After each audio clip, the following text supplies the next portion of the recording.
So, today we're going to talk about how microwaves use electric fields to heat up food. So let's look at our microwave here. Let's turn it on and see what happens. Okay. What I want you to take a look at is these arrows. These arrows will represent the electric field that's created by our microwave. Okay. So what's happening? These are molecules. These molecules are polar molecules. They'd be like water. So let's see what's happening here. If I take a water molecule, now water's polar. Its hydrogen side is slightly positive and its oxygen side is slightly negative.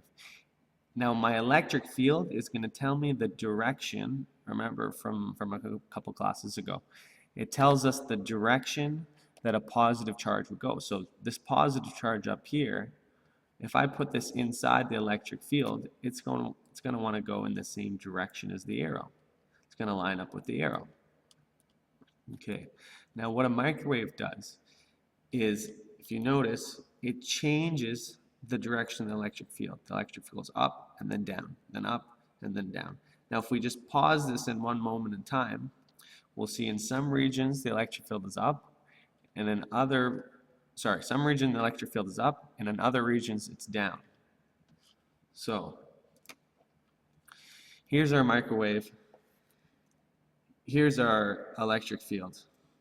In some regions it's down. So in the regions that it's down, the positive end of the molecule is going to be flipped so that it's in the direction of the arrow. In the regions that it's up, a molecule will be flipped around this way, so its positive end is in the direction of the arrow. So this happens back and forth.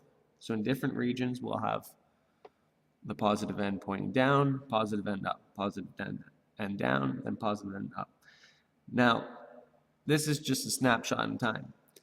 If we look, the electric field, if I continue to play this, it goes from down to up. So it switches from down over here to up over here. Well, what's going to happen to the water molecule? It's going to rotate. It's going to rotate so that it's in the same direction as the electric field. So now I have this molecule rotating from this position to this position. And what happens when they rotate?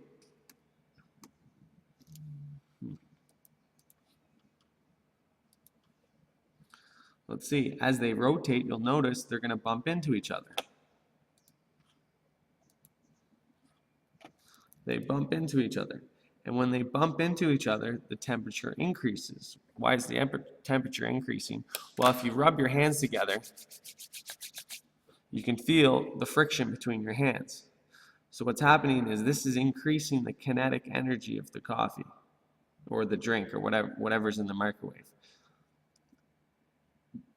The particles are colliding into one another.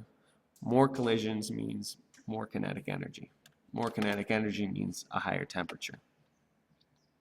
So if you'll notice, this will work with your coffee. The key is that if you don't have a polar molecule, the microwave isn't going to heat up your food. So you need to have some sort of polar molecule so that when you turn on your microwave, it'll be affected by the electric field. That's all.